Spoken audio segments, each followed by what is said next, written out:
In last class, we have discussed about measurement of high direct current. Today, we shall discuss about Hall generators for DC measurements. What is Hall effect? Hall effect is made use of measurement of high direct current. It is made use of high direct current, and it will allow the electric current flows through a metal plate. Okay, electric current flows through a metal plate located in magnetic field perpendicular to it. We know about Lorentz law and Lorentz force. It will deflect the electrons in the metal magnetic field. Okay, when electric current flows through a metal plate located in a magnetic field, the here force will deflect the electrons in the magnetic field.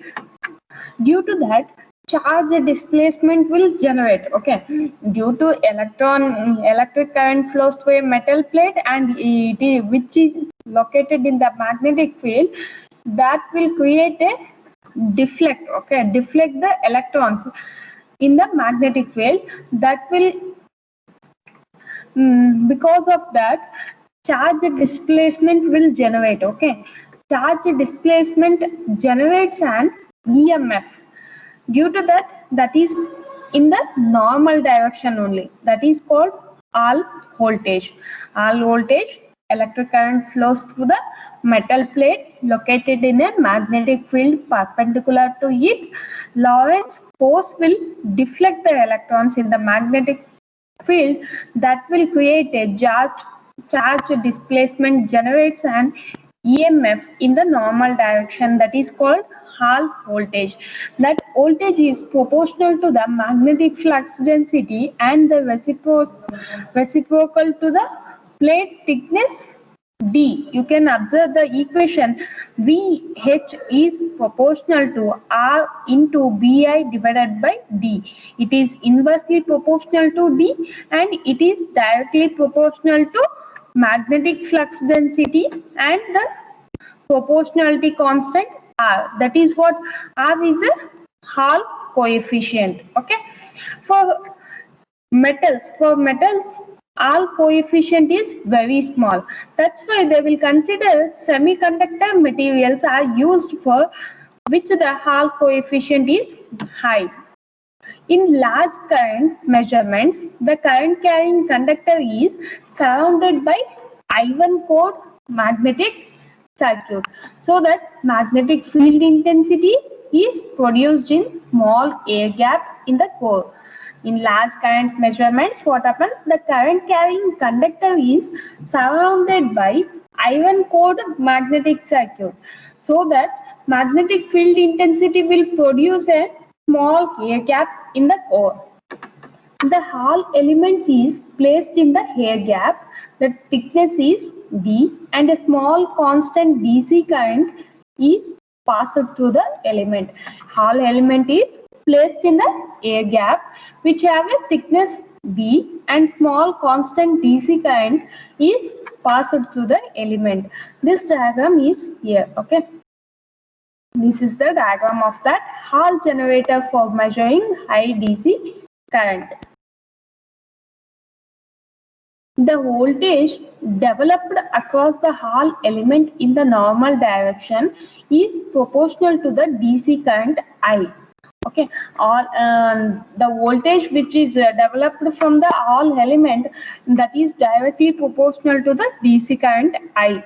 It may be noted that Hall coefficient R will depend on the temperature and high magnetic field strength, and also it is suitable compensation has to be provided when used for measurement of high direct current. Okay, Hall coefficient R depends on temperature and also high magnetic field strength, and the suitable compensation has to be provided. We need to provide the suitable compensation when we use the measurement of high direct current.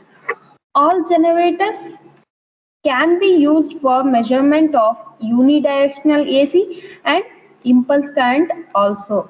With proper design of all element dimensions and addition of compensating circuits, the bandwidth of Hall generator can be increased about 50 megahertz. And these generators can be used for the measurement of post-arc currents and also for unidirectional impulse currents. Okay, these generators can be used for measurement of post-arc currents and also for unidirectional impulse currents. Okay, this is the diagram of that Hall generator for measuring high DC currents. Okay, these two. Next, measurement of high power frequency alternating current. Measurement of power frequency currents are normally done using current transformers only. Measurement of power frequency currents are normally done using what? Current transformers only. We use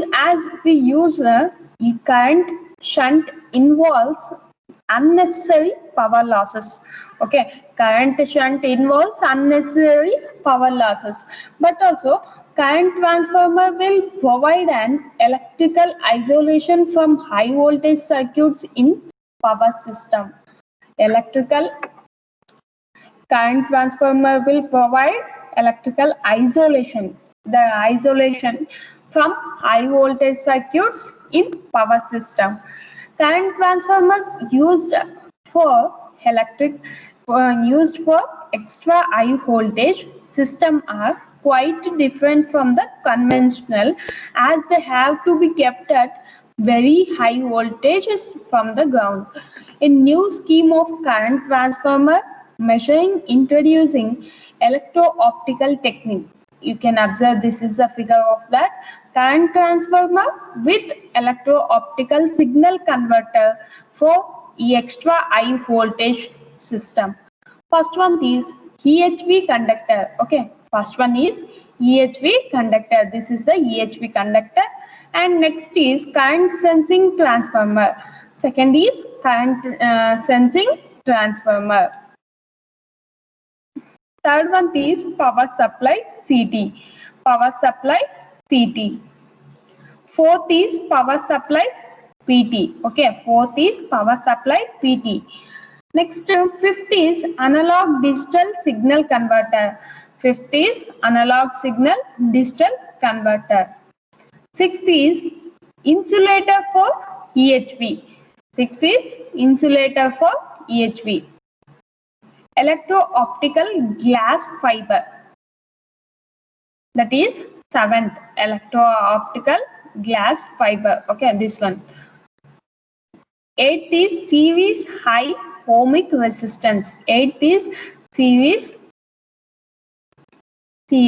high ohmic resistance. Ninth is digital analog converter.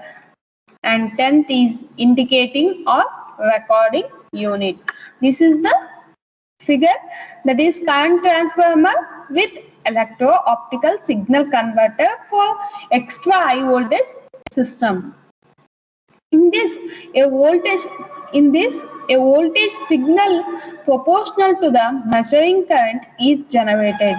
A voltage signal proportional to measuring current is generated, and it is transmitted to the ground through an electro-optical device. Okay, it will generate a voltage signal and it will transmit to the ground through an electro-optical device. The light pulses proportional to the voltage signal. Light pulses proportional to the voltage signals are transmitted by a glass optical fiber bundle or a photo detector and converted back into an analog voltage signal. Okay, voltage signal which is proportional to the measuring current, which will generated and transmitted through the electro-optical device, but light pulses proportional to the voltage signal are transmitted by a glass optical fiber bundle to a photo detector, and it will convert it back into an analog voltage signal. This accuracy is better than plus or minus 0.5% have been obtained at rated current as well as for high short circuit currents. The required power for the signal converter and optical device are obtained from suitable current and voltage transformers. This is about measurement of high power frequency alternating current. Next, measurement of high frequency and impulse current. Okay, in power system applications as well, other scientific and technical fields, to determine the amplitude and waveform of rapidly varying high currents is necessary. Okay, because in power system,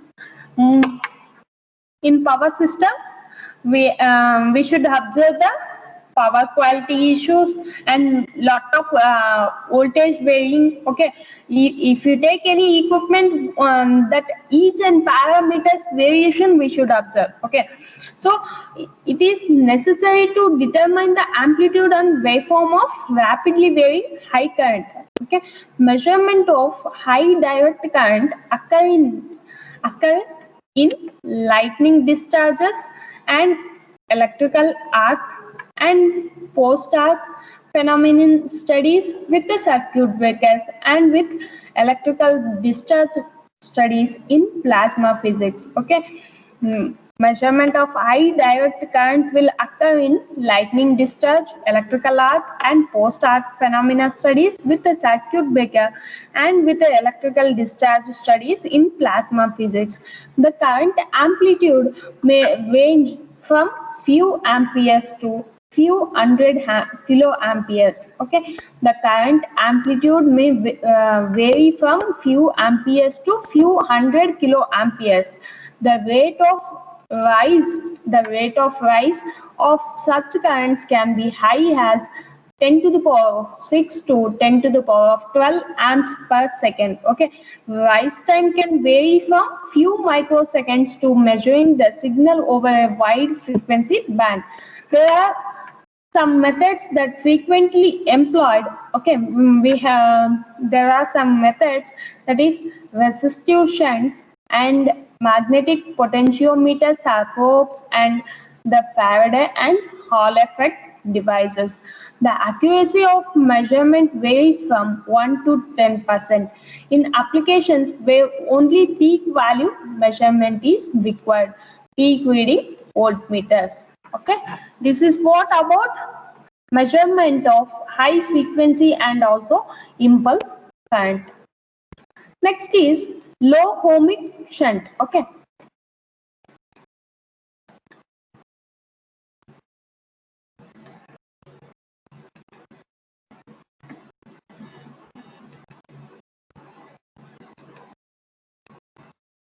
next is low ohmic shunt. The common method employed for this high impulse current measurements is low ohmic shunt. Okay, the current through the resistive element R will produce a voltage drop, that is V of t is equal to I of t into R. The voltage signal generated is transmitted to a CRO. The voltage signal generated is transmitted to a CRO through an coaxial cable of surge impedance, that is Z0. The cable at the oscilloscope end is terminated by a resistance, that is Ri is equal to Z0, to avoid what? To avoid the reflections. Next, the resistive element. The resistance element, because of its large dimensions, will have a residual inductance, that is L, and a terminal capacitance C. The resistance element, because of its large dimension, it has a residual inductance and also terminal capacitance.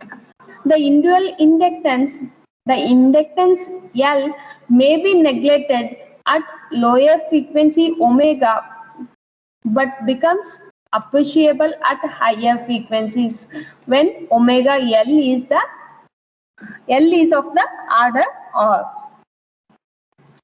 omega is neglected at lower frequencies, and at higher frequencies it is appreciable and it is considered. Okay, the value of C has to be considered when the reactance 1 by omega C is of comparable values. Normally, L and C become significant above frequency of 1 megahertz. Okay, L and C will become a significant when the frequency is 1 megahertz or more than 1 megahertz. The resistance value usually range from 10 micro-ohm to few milliohms, and the voltage drop is usually about a few volts. The value of the resistance is determined by the thermal capacity and heat dissipation of the low ohmic shunt. This is the diagram of calibrated low ohmic shunt and its equivalent circuit for impulse current measurement.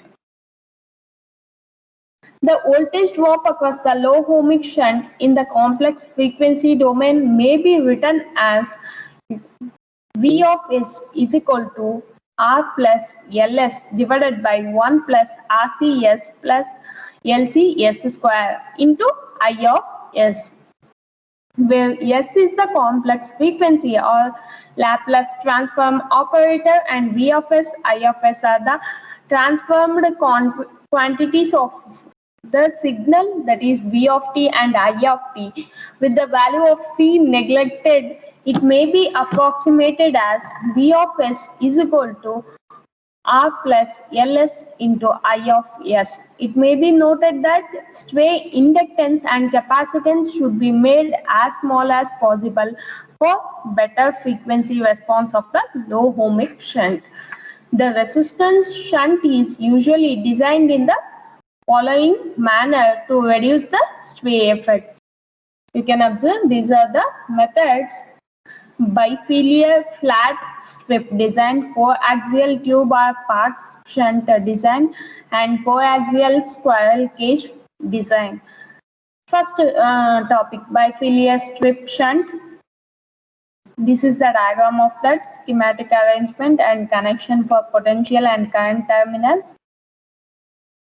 In this topic, in this figure, it consists of a resistor elements wound in opposite direction and folded back. You can observe that they are saying that resistor elements are wound in opposite directions and folded back, and with both ends insulated by a Teflon or other high quality insulation. The voltage signal is picked up. The voltage signal is picked up through a ultra high frequency coaxial connector. This is the phi is the coaxial connector. You can observe this is the coaxial connector, and fourth is the insulating spacer. Fourth is a insulating spacer, and the third is a bifilar resistance strip. Third is a bifilar resistance strip. Second is a current terminals. Second is a current terminal C1 and C2. One is a metal base. One is a metal base. The low ohmic shunt suffers from a stray inductance associated with the resistance element. Its potential leads are linked to a small part of the magnetic flux generated by the current that is measured. To overcome these problems, coaxial shunt are chosen. Okay, it will have the resistor. It is the low ohmic shunt suffers from a stray inductance and it is connected with the resistance element. It will lead to its potential leads are linked to a small part of the magnetic flux generated by the current, and it is measured. To overcome these problems, we use the coaxial shunts. Coaxial tubular or parts shunt. Okay, in this the current is made to enter through an inner cycle, or resistance element is made to return through an outer conducting measured between the potential pickup point and the outer case. You can observe the figure. This first is a current terminal, second is a coaxial cylindrical resistive element, and third is a coaxial cylindrical return conductor, that is copper and or brass tube, potential pickup lead, and UHF coaxial connector. The space between the inner and the outer cylinder is air and hence acts like a pure insulator.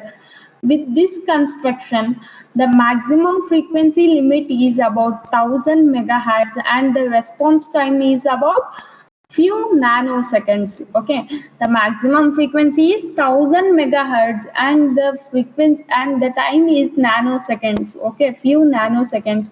The upper frequency limit is governed by the skin effect in the resistive element. The low ohmic, this is the figure of the thematic arrangement of coaxial ohmic shunt. The step response and the frequency response are shown in the figure. The inductance L0 is shown in the figure. This is the 1 second. Okay. L0 is equal to mu dl divided by 2 pi r. Okay, where mu is equal to mu naught into mu r. Mu naught value is 4 pi into 10 to the power of minus 7. D is the thickness of the cylindrical tube. L is the length of the cylindrical tube, and R is the radius of the cylindrical tube. Mu dl divided by 2 pi r. The effective resistance is given by R is equal to V of t divided by I naught is equal to R naught into theta into omega t, where R naught is the DC resistance, L naught is the inductance for DC currents, that is theta function of type 3, it is equal to 1 plus 2 summation, that is limit is infinity minus 1 close bracket to the power of n exponential minus n square omega t close bracket. Omega is equal to pi square r naught divided by L naught. V of t is the signal developed and I naught is the step current. The effective impedance of the shunt for any frequency according to Silsby B is given by Z is equal to R naught close bracket open bracket 1 plus j close bracket delta divided by sin h open bracket 1 plus j close bracket delta. This simplified equivalent circuit is shown in the figure, that is 7.49. Is convenient to calculate the rise time of the low ohmic shunt. The rise time accordingly is given by t is equal to 0.237 mu d square divided by rho, and the bandwidth is given by b is equal to 1.46 into r divided by L naught is equal to 1.46 into rho divided by L is a mu d square. Okay. The coaxial tubular shunt were constructed for current peak up to 500 kA and low ohmic shunt constructed for current peak high has 200 kA with di by dt of about 5 into 10 to the power of 10 amperes per second, have induced voltage less than 50 voltage and voltage drop across the shunt was about 100 voltage. 7.49 figure you need to refer textbook. Okay. Squirrel cage shunt in certain applications such as post arc measurement and high ohmic value. Low ohmic shunt are not suitable due to their limitations of heat dissipation, large wall thickness, and the skin effect. To overcome these problems, that is, shunt are not suitable for limitations of high heat dissipation and large wall thickness and the skin effect. To overcome these problems, the resistive cylinder is replaced by thick rods strips, and the structure resembles the rotor construction of double squirrel cage induction motor. This is the step and frequency response of coaxial tubular shunt, and this is simplified and exact equivalent circuit of coaxial tubular shunt. Okay, this is exact equivalent circuit and simplified circuit. L0 is the inductance, R0 is a DC resistance, N is the number of sections per unit length. The equivalent circuit for squirrel cage construction is different and complex. The shunt show, that is peaky response for step input, and compensating network has to be designed to get a optimum response. These are the figures. 7.15 step 1 response, okay, step response, frequency response. And first is the number of rods too small, and second is the ideal number of rods, and third is the number of rods too high. And rise time of better than 8 nanoseconds with bandwidth more than 400 megahertz were obtained for this type of shunt. That is, the RC compensating network used for this shunt is shown in this figure. Okay, compensating network for squirrel cage shunt.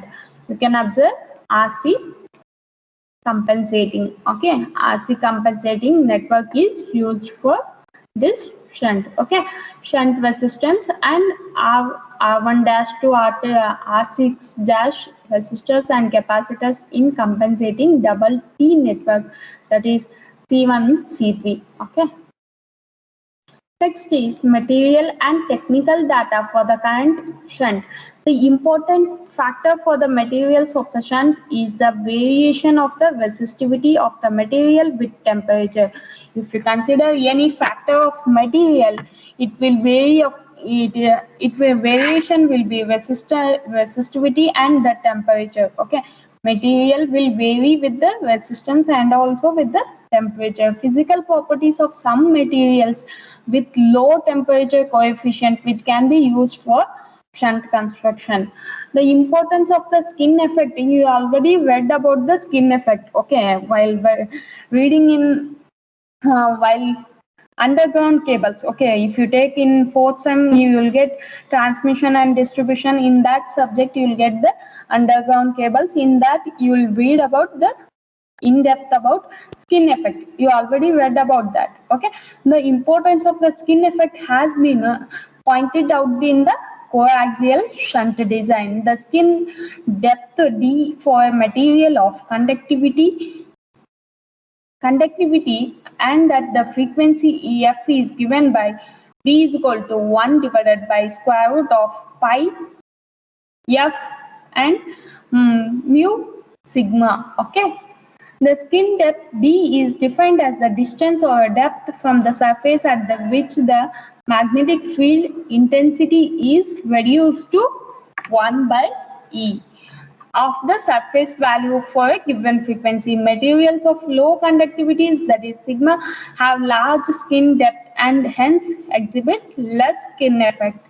It may be stated that low ohmic shunt of coaxial type or squirrel cage type construction will permit measurement of high current with a response time less than 10 nanoseconds. Okay, this is what about we have read about measurement of high current. Okay, measurement of high current, that is first topic is Hall effect.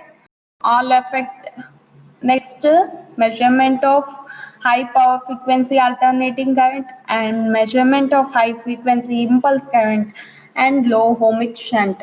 Okay, in this we have read about some designs, that is these 3 designs. Okay, in next class I'll explain about the